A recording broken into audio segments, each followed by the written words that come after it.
Fellow Singaporeans, our fight against COVID-19 has reached a major turning point. We will be making a decisive move towards living with COVID-19. The Multi-Ministry Task Force, the MTF, will announce the changes after this broadcast. But let me set the context, take stock of our journey thus far, and explain our plans moving forward. We have battled COVID-19 for more than 2 years now. Right from the start, we had one overriding aim: to protect lives and prevent as many avoidable deaths as possible. We saw in other countries bleak images of people desperately seeking admission into hospitals and healthcare workers being forced to choose who lived and who died. We were determined to prevent that happening here. And fortunately, we have managed to do so. Our healthcare system came under strain, but it was not overwhelmed. We ensured enough ICU beds and oxygen for everyone who needed them. We recorded one of the lowest rates of COVID-19 related deaths in the world. This has been a tough fight. With each new wave, we had to move quickly and adapt. Every time we thought we had the pandemic under control, the virus surprised us. In the early stages, when little was known about the virus, we adopted stringent measures. Our measures kept community cases very low and helped us to control and clear a major outbreak in our migrant worker dormitories. We bought time to ramp up our healthcare capacity and roll out a comprehensive national vaccination program. Then, the more dangerous Delta variant struck. Thankfully, by then, our vaccination program was in full swing. But we kept strict measures in place to slow the spread of the virus until we had vaccinated nearly everyone eligible, especially the elderly. Meanwhile, we changed our health protocols to allow mild cases to recover safely at home, relieving the load on our healthcare system. When we eased up on safe management measures, we had a large wave of COVID-19 cases. But by then, most Singaporeans had been vaccinated and were well protected from the Delta variant. Still, many patients had to be hospitalized, and some, unfortunately, succumbed to the virus. Not too long after the Delta wave subsided, the virus threw us another curveball, this time the even more infectious Omicron variant. We braced ourselves as countries across the world saw record high cases. Our numbers went up sharply too, at the peak exceeding 25,000 in a single day. With our high vaccination rate and strong healthcare system, we were quietly confident we could cope. Still, we tightened our border measures and held back easing our SMMs to give our healthcare system and workers time to respond. We were relieved that Omicron turned out less severe than earlier variants and that relatively few cases were serious enough to need oxygen support or ICU care. Over the last 2 weeks, daily new cases have been coming down. Week on week, the ratio is now around 0.8. At this rate, the number of daily infections will halve in about 3 weeks. We only achieved this through everyone's collective effort. You understood the mission and did your part. Trusted the government, accepted sound medical advice, abided by safe management measures, patiently and responsibly. Got yourself and your loved ones vaccinated. Organize yourselves to help one another. Self-tested with ART kits and self-isolated if you tested positive. Businesses and essential workers also did their part to keep our economy and social services going. They adapted repeatedly to changing SMMs.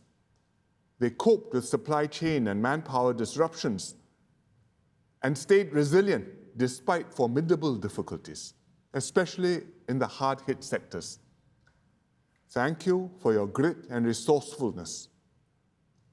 You helped us protect Singaporeans' livelihoods and prepare ourselves to emerge stronger from the pandemic. Most of all, I want to thank our healthcare workers. You made tremendous sacrifices at a heavy personal cost, pulling long shifts day after day, week after week, since the start of the pandemic. Returning to work on rest days to cover for colleagues who caught the virus, putting up with all the safety measures at the hospitals, risking exposure as you cared for infected patients. Because of you, we have maintained some semblance of normalcy in the past 2 years. Some countries have seen mass resignations of healthcare workers, but our healthcare team, doctors and nurses, stayed at their posts and kept on performing their duties. So, to our healthcare and frontline workers, from the bottom of my heart and on behalf of a grateful nation, I want to say thank you. Now, we have reached a major milestone in our COVID-19 journey. The overwhelming majority of our population is fully vaccinated, and nearly everyone eligible has received a booster shot. The Omicron wave has crested and is now subsiding.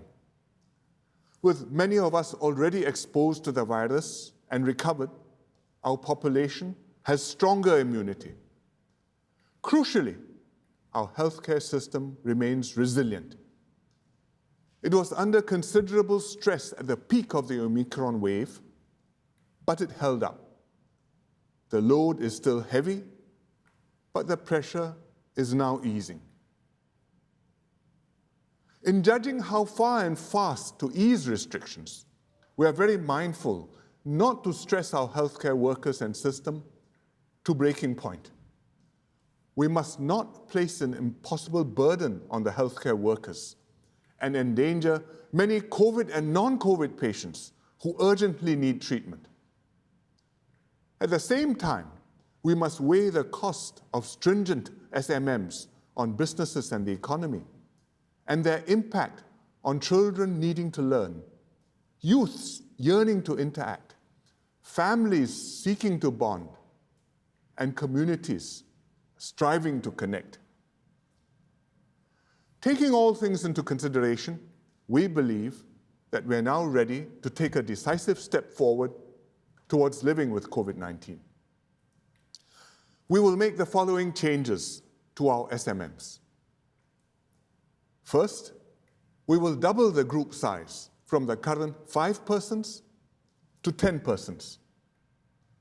Second, we will allow up to 75% of employees who can work from home to return to their workplaces. Third, we will increase the capacity limit for larger events and settings, those with more than 1,000 people, to 75%. Fourth, wearing masks outdoors will now be optional. This is because the risk of outdoor transmission is significantly lower, but indoors, masks will still be mandatory. Finally, we will maintain safe distancing requirements for now. 1 meter between groups where masks are off to minimize transmission in mask-off settings. These changes will come into effect next Tuesday, the 29th of March. Concurrently, we will ease up cross-border travel substantially. Earlier, we were cautious because of uncertainty over Omicron's impact. Now the Omicron situation is well under control. Nearly all our cases are domestic, originating within the community. Arrivals from abroad constitute only a very small proportion of cases. We can therefore safely open up our borders. We will drastically streamline testing and quarantine requirements for travelers. This simplified vaccination travel framework will let Singaporeans travel abroad more easily, almost like before COVID-19. It will also lift most restrictions for fully vaccinated visitors entering Singapore. This will reconnect Singapore with the world. It will give a much-needed boost to businesses, particularly the tourism sector. And it will help Singapore reclaim its position as a business and aviation hub. The MTF will provide the details. These domestic and cross-border changes represent a major step towards living with COVID-19. But they stop short of a complete opening up. We remain watchful because COVID-19 may yet bring further surprises. Some countries have taken a Freedom Day approach. They have declared the pandemic over, relaxed all restrictions at once. Now they are anxiously watching their infection and mortality numbers rising rapidly again. We are choosing to maintain our measured approach, which has served us well over the past 2 years. After this major step, we will wait a while to let the situation stabilize. If all goes well, we will ease up further. But we should also be psychologically prepared for more twists and turns ahead. With more interactions, we too may see another wave of cases. And Omicron will not be the last variant we encounter. The virus will continue to evolve. Hopefully, new variants will become progressively milder and more flu-like. But it's also possible that more aggressive and dangerous mutants will turn up, just like Delta did. If that happens, we may have to backtrack and tighten up our restrictions again. We cannot rule this out, even though we hope it will not be necessary. But whatever happens, we now have the knowledge and the means to keep everyone safe. For example, giving everyone another booster jab or administering an updated vaccine, if necessary. So please take today's announcements in the right spirit. Resume more normal lives, enjoy larger gatherings of family and friends, go outdoors without masks, or reunite with loved ones abroad. But do not throw all caution to the wind. Each one of us must still play our part. Comply with the revised SMMs. If you feel ill, test yourself. If you test positive, isolate yourself at home. If you test negative and decide to go out, please wear a mask to protect others, even outdoors, just in case. Let us all continue to exercise personal and social responsibility to keep ourselves well, to keep others safe, and to avoid adding to the burden on our healthcare workers.